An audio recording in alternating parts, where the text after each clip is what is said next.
Selamat datang di channel Cerita Cinta. Channelnya cerita cinta romantis. Sebelum lanjut mohon dukungannya dengan like dan subscribe dulu. Sebuah pengkhianatan, bagian ke-24. Sang Ustadz mulai lemah dan frustasi. Sudah sebulan ini Thalib tidak melihat Lely di rumah. Ada penyesalan di dalam dirinya. Kenapa dia tidak bisa menahan diri dulu untuk tidak menggarap Azizah yang menyebabkan Lely cemburu? Memang beberapa hari yang lalu mereka saling berkomunikasi lewat telepon, baik itu untuk menanyakan kabar atau ingin bicara dengan Hafiz. Namun, rasanya beda. Dia seperti kehilangan sesuatu yang sangat berharga. Dia juga kehilangan Hafiz yang tiap hari selalu memanggilnya, Abi. Azizah terlihat merasa nyaman di rumah Thalib dan Thalib pun tak akan melepas begitu saja. Tidak mungkin perempuan yang sudah digarap nikmat dan dijanjikan akan dinikahi dia usir begitu saja. Itu akan menurunkan martabatnya sebagai seorang ustadz, walaupun dia bisa dan mampu melakukannya. Beberapa hari ini kondisi Thalib sedang tidak fit. Entah kenapa dia lemes banget, batuk kering yang sering dan demam beberapa hari. Sudah dia minum obat untuk menghilangkan itu. Mungkin hanya flu biasa. Dan hampir sebulan ini pula dia belum menemui Jannah. Dia sudah rindu sekali ingin bisa bertemu dengan perempuan yang dia cintai. Mau bagaimana lagi, selain jadwal ngisi kajiannya padat. Dia juga harus mengurus beberapa hal seperti yayasan dan tentu saja bisnis hasrat nikmat berkedok syariah milik keluarga Wina. Demi mengobati rindunya, Thalib pun melakukan video call dengan Jannah. Assalamualaikum, sayangku. Waalaikumsalam. Sayang, kok lama sih nggak pulang ke rumah? Udah kangen nih. Sendirian itu nggak enak tahu, ucap Jannah dengan manja. Yah, mau gimana lagi? Ada urusan yang harus aku selesaikan dulu, sayang.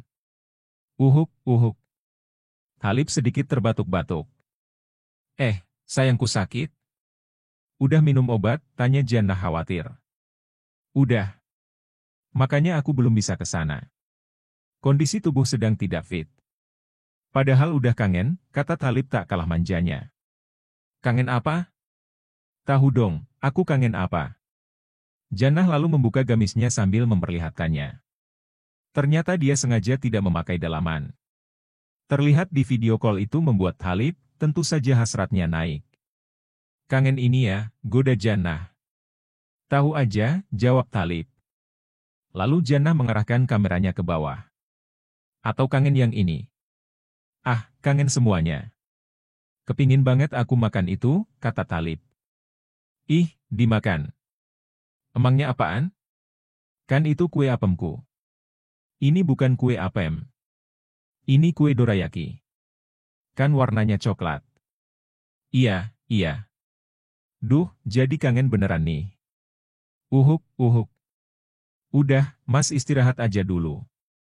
Aku juga kangen yang gede panjang, kata Jannah. Ketagihan ama yang aku kah? Goda Thalib sambil mengarahkan kameranya ke bawah. Pengen lihat, kata Jannah. Thalib lalu membuka sarungnya. Dia pun memperlihatkannya yang mulai tegak. Udah kangen digarap ya, goda Jannah. Iya, kepengen atas dan bawah, jawab Thalib. Mas sehat dulu Gih, nanti kalau sudah sehat puas-puasin deh, kata Jannah. Iya, sayang. Tapi kepengen lihat kamu mainin kue dorayaki kamu, pinta Thalib. Ya udah, ucap Jannah. Dia pun mulai mengarahkan kamera ponsel ke titik 0 kilometernya. Dia melepaskan semuanya, setelah itu dia letakkan ponsel menghadap ke arahnya, sehingga Thalib bisa melihat selingkuhannya itu duduk di atas kursi. Jannah mulai beraksi. Jangan ditanya gimana caranya, yang pasti sudah hafal di luar kepala. Oh, Mas. Kangen ditandain. Thalib pun tak kalah, dia beraksi lebih ganas. Iya sayang. Aku kangen juga. Keduanya sibuk dengan aktivitas masing-masing sambil video call. Sementara itu Azizah menguping pembicaraan keduanya, setelah itu tersenyum penuh kemenangan. Pagi itu dia merasa misinya berhasil. Tinggal satu hal lagi, setelah Thalib mengetahui kalau dia tertular virus, dia akan pergi. Azizah tak pernah menyangka secepat ini tertular efeknya. Mungkin karena hampir tiap hari dia digarap nikmat oleh Thalib, apalagi Thalib tidak makan atau minum vitamin. Sehingga antibodi Ustadz itu menurun. Kondisi Talib makin hari makin menurun. Batuknya makin sering dan tiap malam berkeringat. Demamnya juga sudah 3 hari tidak sembuh. Akhirnya, mau tak mau dia pergi ke dokter. Setelah beristirahat dan minum obat dari dokter, sakitnya masih kunjung sembuh, sedangkan acaranya untuk mengisi kajian juga masih padat. Biarpun dia sakit, tetap saja tidak menurunkan hasratnya. Malam hari ini masih ingin juga dipuaskan oleh Azizah. Azizah pun dengan sukarela melakukannya. Dikarenakan sudah sebulan ini tidak mengkonsumsi ARV, tubuh Azizah juga mulai lemah. Kondisinya mirip seperti kondisi yang dialami oleh Talib. Talib merasa ada yang tidak beres dengan tubuhnya. Dia merasa Azizah ketularan sakit yang dia derita, oleh karena itu dia berencana ingin pergi ke dokter untuk full check up. Namun, pagi itu dia dikejutkan oleh sesuatu.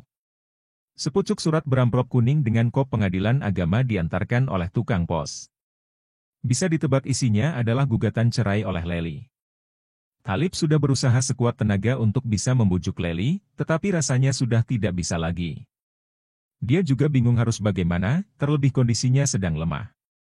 Untuk sesaat dia tidak begitu menghiraukan surat itu. Toh kalau misalnya Leli ingin berpisah darinya, maka dirinya tidak perlu menghadiri undangan dari pengadilan agama tersebut. Jahat? Ini tidak jahat. Namun, Talib tahu tabiat istrinya.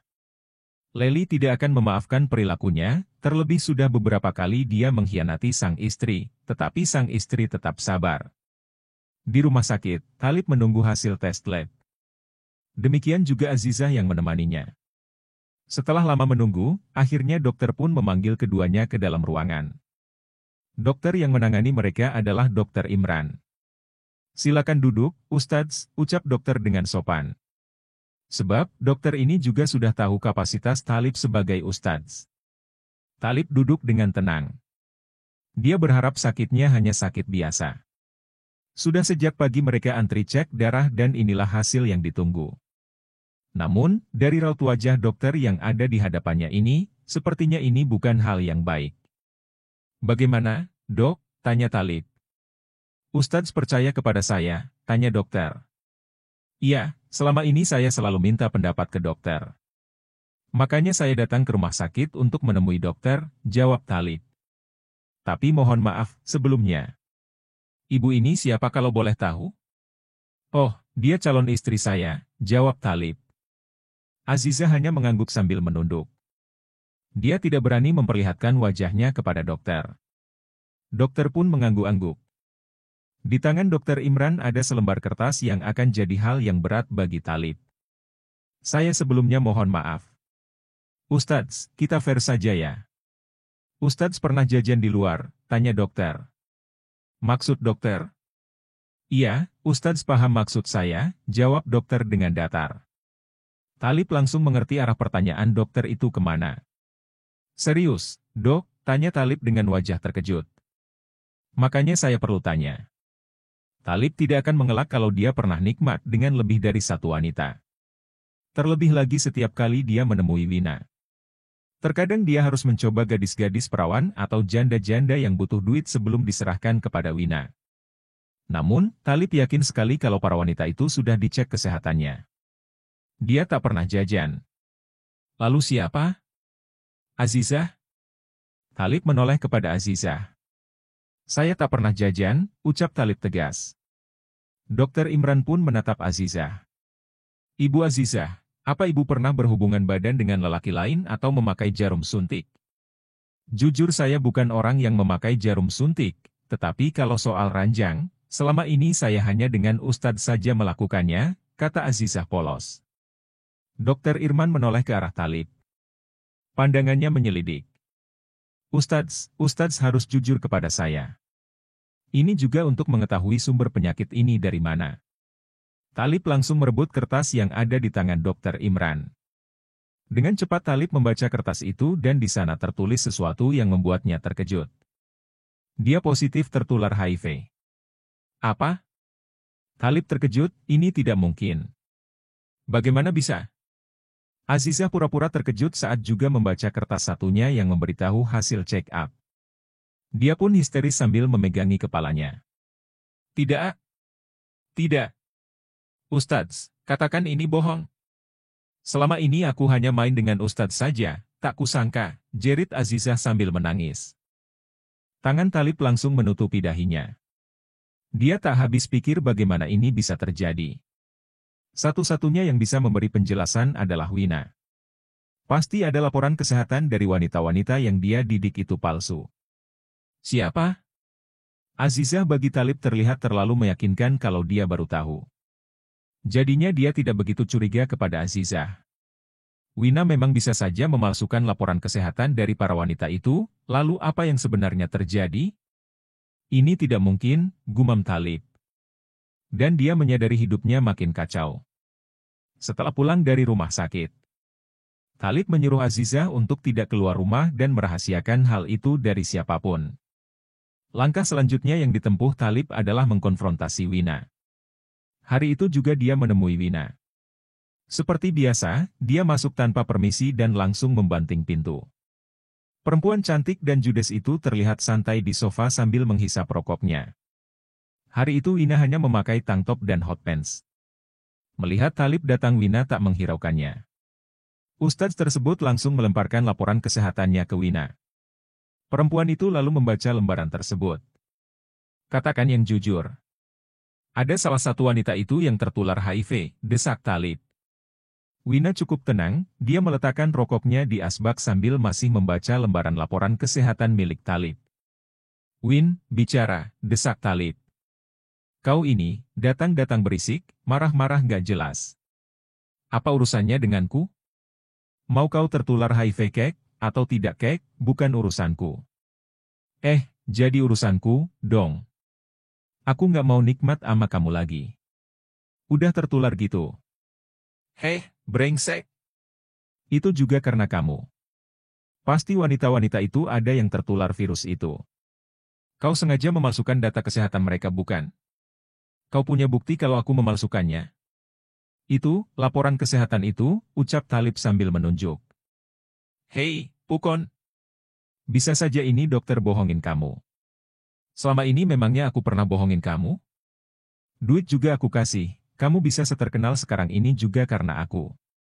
Ustadz kondang, ustadz muda yang lemah lembut santun kepada siapapun. Siapa yang promosiin kamu? Aku. Wanita-wanita itu juga sudah dicek kesehatannya. Barang kau sendiri yang kegatelan mungkin, nyelup sembarangan. Ucap Wina panjang lebar. Tidak mungkin. Azizah saja baru mengetahui keadaannya.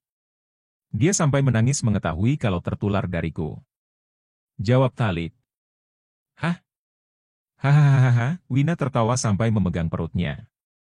Talib kebingungan dengan tawa itu. Ini tidak lucu, Win. Ya jelas lucu, kau bisa percaya dengan wanita yang baru kau kenal. Aku yang bertahun-tahun kau kenal, yang bahkan segelku kau ambil tidak kau percaya. Benar-benar tolol. Makanya barang itu dipelihara, biar nggak lamitan. Sudah istri orang kau embat. Sekarang orang yang kena HIV juga kau embat, kata Wina. Asal kau tahu saja, aku kalau ngambil barang itu kualitasnya harus bagus dan bersih. Sekarang kalau tahu barang kau sudah busuk, ya aku nggak akan mau lagi pakai kau. Pergi sana. Aku sudah nggak butuh kau lagi. Makan tuh HIV. Wina melempar kertas laporan kesehatan tersebut. Maksudmu, tanya Talib. Aku sudah nggak butuh kau lagi. Maksudnya? Tidak butuh ya tidak butuh. Aku anggap kau sudah tidak berguna lagi, ucap Wina sambil tersenyum sinis. Apa? Tiba-tiba Talib menerjang Wina lalu menggenggam leher Wina. Apa? Apa? Kau berani menggenggamku? Kau mau papaku menghabisi kau dan keluargamu? Hah, kata Wina, Talib lebih kencang menggenggam Wina. Wina berusaha melepaskan diri. Bebajingan, uhuk, Seenaknya kau melakukan ini. Brengsek. Lalu yang aku lakukan selama ini buatmu apa, hah? Aku hanya, nikmat mata Wina mulai berair seiring kencangnya Talib menggenggamnya. Dasar barang kecil. Barang lemes. Papaku akan benar-benar menghabisi keluargamu. Sadar kalau usahanya mencekik Wina sia-sia, Talib melepaskan perempuan itu. Wina terbatuk-batuk dan meludah. Perempuan itu tertawa melihat kebingungan Talib. Sudah pergi sana. Hajar saja perempuan yang dadanya bagus itu. Kau sudah bebas, tidak perlu datang ke sini lagi, kata Wina sambil tertawa. Frustasi, Talib segera menghubungi Azizah dengan ponselnya untuk meminta kejelasan. Bingung, Talib pun segera keluar dari rumah Wina. Apa yang dikatakan Wina ada benarnya. Biarpun Wina bertingkah seperti itu, tidak mungkin dia berbohong. Teleponnya tidak diangkat Azizah. Beribu-ribu pertanyaan hinggap di kepala Talib, semuanya berputar-putar kepada Azizah. Siapa Azizah? Padahal dia sudah mencari tahu latar belakang perempuan itu, tetapi sepertinya ada yang tidak benar. Talib pun meninggalkan rumah Wina untuk mengkonfrontasi Azizah di rumah. Namun, di rumah kosong. Tidak ada Azizah, bahkan barang-barang Azizah pun tidak ada. Talib makin frustasi. Perempuan itu tidak bisa dihubungi dan tidak tahu keberadaannya. Akhirnya Talib menelpon seseorang. Halo, terdengar suara di telepon. Aku ingin kau cari di mana Azizah, jawab Talib. Loh, ada apa Pak Ustadz? Bukannya dia di rumah? Aku tidak tahu dia ada di mana. Aku hanya ingin dia kau temukan dan sekap. Jangan kau apa-apakan dia. Aku mau menginterogasinya, perintah Talib. Beres Ustadz, ucap orang itu mengakhiri pembicaraan. Bersambung.